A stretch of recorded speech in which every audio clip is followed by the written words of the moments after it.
اس لیے رات کو سونے سے پہلے پانی پینا ایسے افراد کے لیے مسئلہ بڑھا سکتا ہے۔ اور تیسری بڑی وجہ، اگر آپ سونے سے پہلے پانی پیتے ہیں تو یہ آپ کی نیند میں مداخلت کی بڑی وجہ بنتا ہے۔ وزن کم کرنے کے لیے پانی کی طرح نیند بھی ایک اہم چیز ہے، اور میڈیکل سائنس یہ کہتی ہے کہ 6 سے 8 گھنٹے کی نیند زندگی میں ایک اہم تبدیلی لا سکتی ہے۔ سائنس کے مطابق وہ لوگ جو کم سوتے ہیں اور وہ لوگ جو زیادہ نیند لیتے ہیں ان کے وزن بڑھنے کے خطرات بڑھ جاتے ہیں۔ زندگی میں نیند کی اہمیت سے انکار ممکن نہیں، جس کی کمی بیمار کر سکتی ہے، تو مناسب وقت تک سونا لمبی زندگی کے حصول میں مددگار ثابت ہو سکتا ہے۔ ایک رات کی خراب نیند اگلا دن خراب کر سکتی ہے، یعنی کام پر توجہ نہیں رہتی، غلط کرنے لگتے ہیں۔ تاہم نیند کی کمی سے کتا نظر اکثر افراد کو ایک عجیب مسئلہ کا سامنا ہوتا ہے، اور وہ ہے سونے کے بعد آدھی رات کو اچانک گھک کھول جانا۔ اللہ تعالیٰ نے رات کو آرام کے لیے بنائی ہے۔ رات بھر کی پرسکون نیند انسان کو اگلے دن کے لیے چاقو چوبند کر دیتی ہے۔ انسانی جسم کو اللہ تعالیٰ نے ایک توازن کے ساتھ تخلیق کیا ہے۔ اس توازن میں کسی قسم کا بگاڑ اس کے اندر کسی بگاڑ کی نشاندہی کرتی ہے۔ چینی ماہرین کی تحقیق کے مطابق اگر انسان کی آنکھ رات کے کسی ایک خاص حصے میں ہر روز کھلے تو اس کا واضح مطلب کسی خاص عضو کی خرابی ہو سکتی ہے۔ ناظرین، لیکن اس کے علاوہ بھی بہت سے وجوہات ہو سکتی ہیں کہ رات کو آنکھ کیوں کھول جاتی ہے، کیونکہ اکثر لوگوں کی شکایت ہوتی ہے کہ ہماری نیند اچھی نہیں ہے اور رات میں کئی مرتبہ ہماری آنکھ کھل جاتی ہے اور اس وجہ سے نیند خراب ہوتی ہے۔ ہم میں سے شاید کوئی بھی ایسا نہیں ہے جو رات میں 1-2 مرتبہ جاگتا ہو، کیونکہ سب ہی کسی فکر پریشانی کی وجہ سے اور کبھی برا خواب دیکھنے پر بھی انسان اچانک بیدار ہو جاتا ہے۔ کیا کبھی اس چیز کا مشاہدہ کیا ہے کہ رات نیند سے 5 بجے کے دوران آپ کی آنکھ عموماً بھاگ کھل جاتی ہے اور اس لمحے کے دوران آپ اچانک سے جاگ جاتے ہیں؟ یقین بہت سے لوگوں کے ساتھ ایسا ہوتا ہوگا، شاید ہم نے کبھی غور نہیں کیا۔ دنیا میں ہر امیر و غریب، نیک و بد کو قدرت کے قانون کے تحت دکھوں اور غموں اور پریشانیوں سے کسی نہ کسی شکل میں ضرور جانا پڑتا ہے، اور دنیا مصیبتوں اور غموں اور پریشانیوں کا گھر ہے۔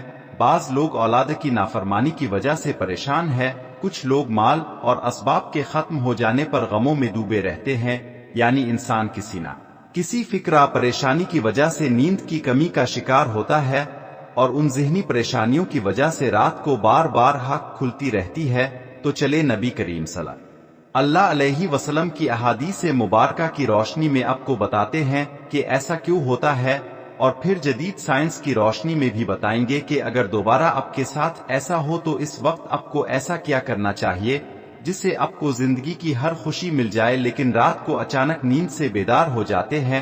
آپ کسی مرض میں مبتلا نہیں بلکہ خوش نصیب انسان ہیں، چونکہ اس لمحے کے دوران آپ کا رب آپ کو یاد کرتا ہے۔ یہ رحمت کے فرشتے ہوتے ہیں جو آپ کو بار بار نیند سے اٹھاتے ہیں۔ رات کے وقت اللہ تعالیٰ اپنے بندوں کے زیادہ قریب ہوتا ہے تاکہ وہ اس کے لیے رحمت اور توبہ کے دروازے پوری طرح کھول دے۔ حضرت ابو ہریرہ رضی اللہ عنہ سے مروی ہے کہ حضور اکرم صلی اللہ علیہ وسلم نے فرمایا، ہمارا پروردگار ہر رات آسمانی دنیا پر نزول فرماتا ہے، جب آخری تہائی حصہ باقی رہ جاتا ہے تو آواز دیتا ہے، کون ہے جو مجھ سے دعا کرے اور میں اس کی دعا کو قبول کروں؟ کون ہے جو مجھ سے سوال کرے میں اس کو اس کی مطلوبہ چیز عطا کروں؟ کون ہے جو مجھ سے بخشش طلب کرے اور میں اسے بخش دوں؟ ہے کوئی توبہ کرنے والا میں اس کی توبہ قبول کروں؟ ہے کوئی وسائل جسے میں عطا کر دوں یہاں تک کہ صبح طلوع ہو جاتا ہے؟ اسی طرح ایک اور حدیث مبارکہ ہے، حضرت ابو سعید خدری رضی اللہ عنہ اور حضرت ابو حریر رضی اللہ عنہ سے مروی ہے، وہ بیان کرتے ہیں کہ رسول اکرم صلی اللہ علیہ وسلم نے فرمایا، اللہ تعالیٰ رجوع کرتا ہے حتیٰ کہ 1/3 رات گزر جاتی ہے تو آسمانی دنیا پر نزول فرماتا ہے اور آواز دیتا ہے کوئی مغفرت کا طلبگار میں اس کی مغفرت کروں؟ ہے کوئی توبہ کرنے والا میں اس کی توبہ قبول کروں؟ ہے کوئی سائل میں اسے عطا کروں؟ ہے کوئی دعا کرنے والا میں اس کی دعا قبول کروں حتیٰ کہ فجر طلوع ہو جاتی ہے۔ ناظرین، اس احادیث کا مقصد یہ ہے کہ آپ کو قیمتی وقت کی اہمیت بتاتے چلے کہ یہ وقت کتنی اہمیت کا حامل ہے۔ جب ہمارا مالک خود ہی آواز دیتا ہے، مانگ لو مجھ سے جو ابھی اس وقت مجھ سے مانگتا ہے، اور آپ کی آنکھ رات کو کھل جاتی ہے تو فوراً اٹھ جائیں اور اپنے رب سے اپنے لیے مانگ لے۔ سیدنا عبادہ بن صامت رضی اللہ عنہ سے روایت ہے کہ انہوں نے نبی اکرم صلی اللہ علیہ وسلم کو فرماتے ہوئے سنا، جو شخص رات کو اٹھے اور دعا کرے اللہ مجھ کو بخش دی، اس کی دعا قبول ہوگی۔ اگر وضو کری اور نماز پڑھی تو نماز قبول ہوگی۔ یہاں نماز سے مراد نماز تہجد ہے۔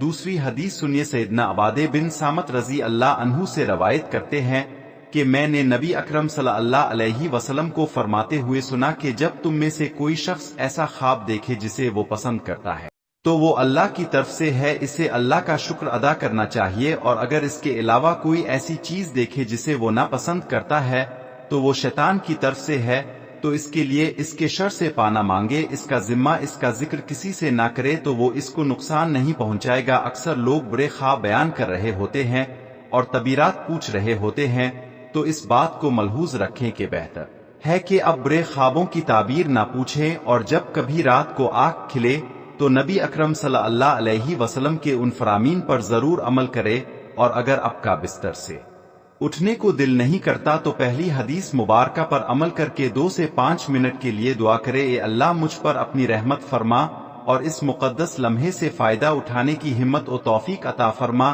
اس وقت میں آپ کو بار بار پکارا جاتا ہے کہ انسان کو جس مقصد کے لیے پیدا کیا گیا ہے اسے پہچانو اور اسے پورا کرو۔ ناظرین گرامی، قرآن مجید میں اللہ تعالیٰ نے اپنے مومن بندوں کی یہ صفت بیان فرمائی ہے کہ وہ رات کے وقت تھوڑا سوتے ہیں اور آخر رات میں مغفرت مانگا کرتے ہیں۔ ناظرین، ہر چیز کے پیدا ہونے کا اور پرورش پانے کا ایک خاص موسم ہوتا ہے۔ ہریالی اور خوبصورتی بہار کے موسم میں دیکھنے کو ملتی ہے، اسی طرح چاند 29 دن کے سائیکل کے بعد پھر سے چکر لگاتا ہے، شروع کر دیتا ہے۔ اسی طرح رات کے پچھلے حصے میں روحانی دنیا کی بہار کا موسم ہوتا ہے، رحمت کے نزول کا وقت ہوتا ہے، اور اللہ تعالیٰ چاہتا ہے کہ بندہ اپنی نیند سے اٹھے اور اپنی خواہشوں کا اظہار کری۔ اس وقت رب کائنات تمام خزانے باندھنے کے لیے بےتاب ہوتا ہے۔ اس کے علاوہ جدید سائنس بھی کہتی ہے کہ نماز ایک بہترین ورزش ہے، اس کے ہر رکن کے الگ الگ فائدے ہیں۔ نماز سے جسم کی تمام بیماریاں ختم ہو جاتی ہیں، اس لیے نبی کریم صلی اللہ علیہ وسلم نے 1400 سال پہلے جو حکم دیا، آج اربوں روپے خرچ کر کے سائنس اس کو سچ ثابت کرنے لگی ہے، لیکن کچھ کاٹ کے علاوہ اب بھی اسلام میں کیلے نکالنے پر گامزن ہے اور ہمیشہ ہی موہے کی کھاتے ہیں۔ ناظرین، اگر آپ کی اس وقت آنکھ کھلتی ہے تو ضرور اٹئی وضو کیجیے تاکہ آپ اچھی طرح جاگ جائیں اور پاک ہو جائیں۔ کچھ دیر کے لیے لمبے لمبے سانس لے، زور سے سانس کو باہر نکالی تاکہ جسم سے بیماریاں خارج ہوں، اور سجدہ کرتے ہوا جب آپ نیچے کو جھکتے ہیں تو دماغ کو زیادہ خون ملتا ہے۔ نماز میں سجدے کی حالت میں بندہ مومن کے لیے اللہ کی بندگی کے حوالے سے بہترین حالت ہے، اور یہی دعا کے لیے سب سے اچھا موقع ملتا ہے، اور ایسا کیوں نہ ہو کسی مومن کے لیے اپنے رب کے سامنے عاجزی اور بستی کو اختیار کرتے ہوئے اپنے پیشانی کو چھکانا اور اس کے قدموں میں رکھ دینا بہت محبوب ہوتا ہے۔ اس کے نتیجے میں اللہ تعالیٰ اپنے بندے کو بہترین سے نوازتا ہے اور اپنے قرب کا شرف بخشتا ہے۔ رات کو تہجد کے بارے میں حق تعالیٰ کا ارشاد ہے، اور رات کے کچھ حصے میں تہجد پڑھ لیا کرو جو اب کے حق میں زائد چیز ہے۔ کیا عجیب ہے، اب کا رب اب کو مقام محمود میں جگہ دے۔ مقام شفاعت کبریٰ ہے جس پر قیامت کے دن فیض ہو کر آپ اپنی امت کی بخشش کرائیں گے۔ مذکورہ ارشاد کی روشنی میں مسلمان کو چاہیے کہ رات کو جس وقت آنکھ کھلے وضو کر کے 2 رکعت 4 رکعت 6 رکعت 8 رکعت جس قدر طاقت اور فرصت ہو، دل کی رغبت ہو، پڑھ لیا کرے، تہجد کا ثواب مل جائے گا۔ اللہ تعالیٰ نے انسان کو اس دنیا میں صرف اور صرف اپنی عبادت، اپنی معرفت اور اپنی پہچان کرانے کے لیے بھیجا ہے تاکہ وہ اللہ تعالیٰ کی عبادت اور اس کی بندگی کرے، اس کی ذات کو پہچان کر اور اس کی معرفت حاصل کر کی اس دنیا میں اللہ تعالیٰ کو راضی کر لیں، اور پھر آخرت کی ہمیشہ ہمیشہ کی زندگی عیش و عشرت، راحت و آرام میں بسر کرے۔ یہی وجہ ہے کہ حضرت انبیاء علیہ الصلوۃ والسلام، صحابہ اکرام رضی اللہ عنہم نے اپنے تمام شعبہ زندگی، غمی و خوشی، تنگ دستی و فراغانی کے وقت ہر لمحے اس عظیم مقصد کو یاد رکھا، اور وہ اس میں کامیاب بھی رہے۔ وہ دنیاوی کاروبار، زراعت و تجارت، صنعت و عرفت وغیرہ بھی کرتے تھے، لیکن ان کے دل ہمیشہ اللہ تعالیٰ کی محبت اور الفت میں مست و سرشار رہتے، اور کسی وقت بھی اس کی یاد سے غافل نہیں رہتے تھے۔ ایسے ہی لوگوں کے بارے میں اللہ تعالیٰ نے قرآن مجید میں فرمایا، یہ وہ لوگ ہیں جنہیں کوئی تجارت کوئی خرید و فروخت نہ اللہ کی یاد سے غافل کرتی ہے، نہ نماز قائم کرنے اور نہ زکوٰۃ دینے سے۔ یہی وہ لوگ ہیں جو راحت جیسے اس پرسکون وقت میں بھی راحت و آرام کی بجائے اپنے محبوب حقیقی کے سامنے عبادت و بندگی کے لیے دست بستہ کھڑے ہوتے ہیں اور نماز میں اس کے سامنے راز و نیاز میں مشغول ہو جاتے ہیں، اللہ تعالیٰ نے انہی لوگوں کا قرآن مجید میں مختلف انداز میں ذکر فرمایا ہے۔ چنانچہ ایک جگہ ارشاد ہے، ان کے پہلو راحت کے وقت اپنے بستروں سے جدا رہتے ہیں، وہ اب اپنے رب کو ڈر اور امید کے ملے جلے جذبات کے ساتھ پکار رہے ہوتے ہیں، اور ہم نے ان کو جو رزق دیا ہے وہ اس میں سے نیکی کے کاموں میں خرچ کرتے ہیں۔ چنانچہ کسی متنفس کو کچھ پتہ نہیں کہ ایسے لوگوں کے لیے آنکھوں کی ٹھنڈک کا کیا سامان ان کے اعمال کے بدلے میں چھپا کر رکھا گیا ہے۔ ایک دوسری جگہ ارشاد ہے کہ وہ رات کے وقت کم سوتے ہیں اور سحری کے اوقات میں وہ استغفار کرتے تھے۔ حضرت عبداللہ بن سلام رضی اللہ عنہ فرماتے ہیں کہ جب حضور اقدس صلی اللہ علیہ وسلم مدینہ منورہ تشریف لائے تو لوگ اب صلی اللہ علیہ وسلم کی طرف دوڑنے لگے اور کہنے لگے کہ حضور صلی اللہ علیہ وسلم تشریف لائے ہیں۔ میں بھی لوگوں کے ساتھ آیا تاکہ دیکھیں کہ واقعی اب صلی اللہ علیہ وسلم ہی ہاں نہیں۔ میں نے اب صلی اللہ علیہ وسلم کا چہرہ مبارک دیکھ کر کہا، یہ چہرہ چھوٹے شخص کا نہیں ہو سکتا۔ وہاں پہنچ کر جو سب سے پہلا ارشاد حضور صلی اللہ علیہ وسلم کی زبان سے سنا وہ یہ تھا کہ لوگوں آپس میں سلام کا رواج ڈالو اور غربا کو کھانا کھلو اور صلہ رحم کرو، اور رات کے وقت جب سب لوگ سوتے ہوں تہجد کی نماز پڑھا کرو تو سلامتی کے ساتھ جنت میں داخل ہو جاؤ گے۔ قیام اللیل حضرت علی سے مروی ہے کہ حضور اقدس صلی اللہ علیہ وسلم نے ارشاد فرمایا کہ جنت میں ایسے بالا خانے ہیں جو اب گنوں کے بنے ہوئے معلوم ہوتے ہیں، ان کے اندر کی سب چیزیں باہر سے نظر آتی ہیں۔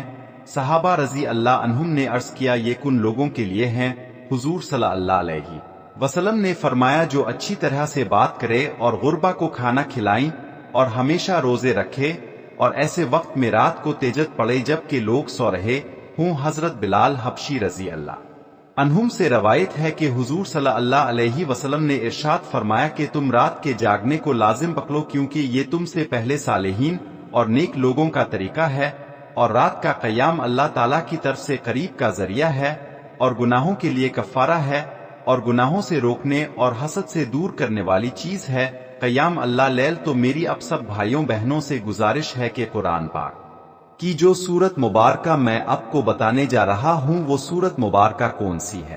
وہ سورت مبارکہ سورت رحمان ہے۔ سورت رحمان کا نام سن کر تو اب سمجھ رہے ہوں گے کہ اس کی تلاوت تو ہم ہر روز سنتے ہیں، اس کی تلاوت تو ہم کرتے ہیں، لیکن ہمیں پھر بھی شفا نہیں ملتی۔ آج جو طریقہ میں آپ کو بتانے جا رہا ہوں اس طریقے سے اپنے سورت مبارکہ کی تلاوت کرنی ہے، پھر دیکھیں اللہ پاک آپ کو شفا عطا فرمائیں گے، صحت والی زندگی عطا فرمائیں گے۔ دیکھیں جب کوئی ڈاکٹر میڈیسن دیتا ہے تو اس کا پورا طریقہ بتاتا ہے کہ اس میڈیسن کو اپنے اس طریقے سے استعمال کرنی ہے جو طریقہ میں نے آپ کو بتایا ہے۔ اگر آپ ڈاکٹر کی طریقے کے خلاف جائیں گے، اپنی مرضی سے وہ میڈیسن استعمال کریں گے تو ہو سکتا ہے کہ آپ کو اس کا فائدہ حاصل نہ ہو۔ اسی طرح جو طریقہ میں آپ کو بتانے جا رہا ہوں اس طریقے سے اپنے سورت رحمان کی تلاوت کرنی ہے۔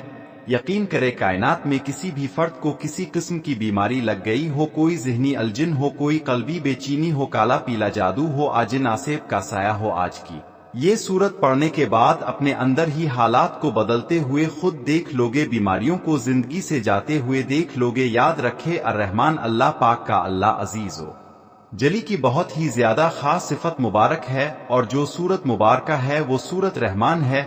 اس کو آپ لوگوں نے کس طرح سے پڑھنا ہے کہ بڑی توجہ سے نوٹ فرمائیں کہ صبح و نہار منہ آپ لوگوں نے باب وضو ہو کر کوشش کرے کہ فجر کی نماز ادا کرنے، اگر نماز کسی وجہ سے نہ ادا کر سکے تو بے وضو ہو کر سورت رحمان پڑھنی ہے، سورت رحمان کی تلاوت کرنی ہے۔ اور کس طریقے سے کرنی ہے؟ یہ سورت رحمان کے 3 رکوع ہیں۔